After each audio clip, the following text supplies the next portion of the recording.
6:52, time for the morning sprint.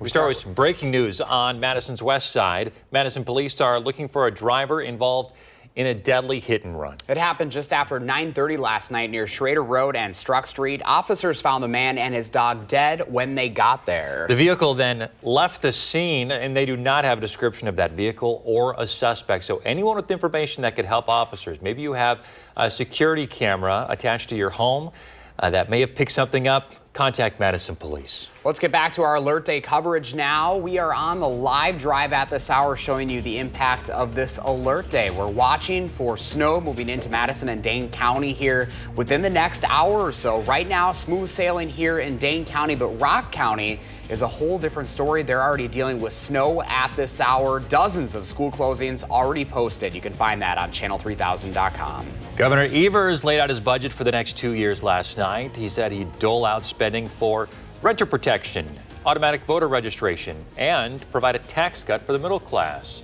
Republicans say the proposal just spends too much. The debate continues until the end of the fiscal year in June. Continuing coverage in the investigation of Middleton High School football. A player claims his teammates approached him and touched themselves inappropriately while he was in the shower. He also says he witnessed players touching and peeing on each other in the locker room.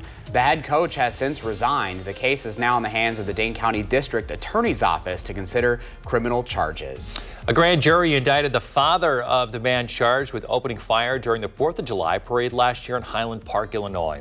Robert Crimo Jr. now facing 7 counts of reckless conduct. Prosecutors have said that he helped his son, Robert Crimo III, obtain a gun license years before the shooting, even though he threatened violence. Lawmakers on Capitol Hill were briefed for the second time this week about objects the U.S. military has been shooting down. U.S. intelligence tracked the Chinese balloon from the south coast of China last month, then to Guam, Hawaii, Alaska, and eventually the lower 48. The strongest theory is that the 3 balloons shot down over the weekend were likely for research and harmless.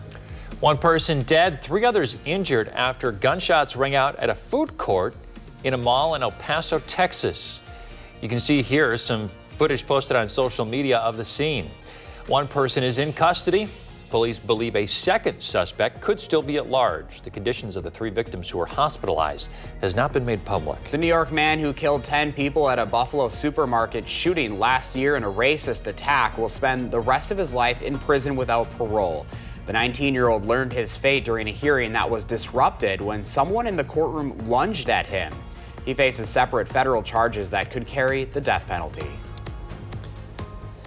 Well, good morning. I'm First Warn meteorologist Kelly Slifka on this alert day as the snow is starting to move into southern parts of Dane County. This goes in effect through the evening hours. Wide range of snow cut off up to the north. Heaviest snow toward the Illinois border, where maybe upwards of 7 inches. That's why they have the winter storm warnings down the south.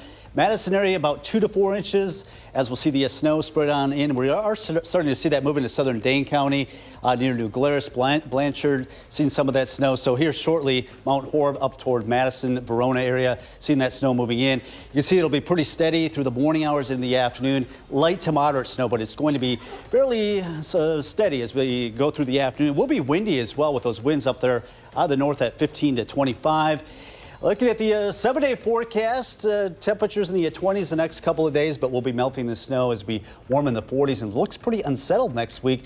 Chance of some rain or snow. It looks like Monday, Tuesday, Wednesday. Another snow maker, it looks like by Thursday of next week. For some reason, it has its target on its back with temperatures in the 30s. Like Groundhog's Day, Thursday over and over. Deja vu. What is it about Thursdays? I don't know. I don't know. Something about Thursdays. All right, time right now, 6:56. We want to take a live look in 2 different locations right now. Here's the difference. Madison on the left, Janesville on the right. Snow is moving into Wisconsin. We'll be tracking it live throughout CBS Mornings. Our next cut-in, 7:26.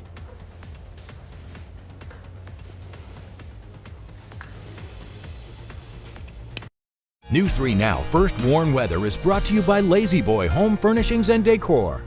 Discover a shopping and design experience as comfortable as the furniture. Lazy Boy Home Furnishings and Decor. Schedule your free design consultation today. At Pick and Save,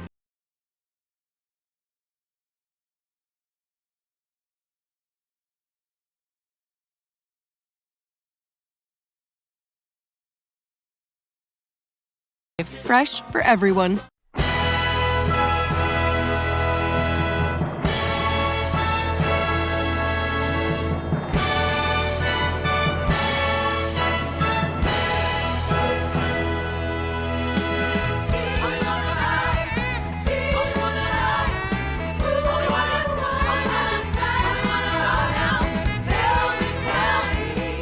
at Overture Center, February 21st through 26th. Get your tickets today at overture.org. Garage doors don't like the cold weather, but if it breaks, Precision Garage Door is always ready. Does not matter if it's raining or snowing or any kind of other weather conditions, we're going to get it done on the same day. We know how important that is to our customers. Precision Doors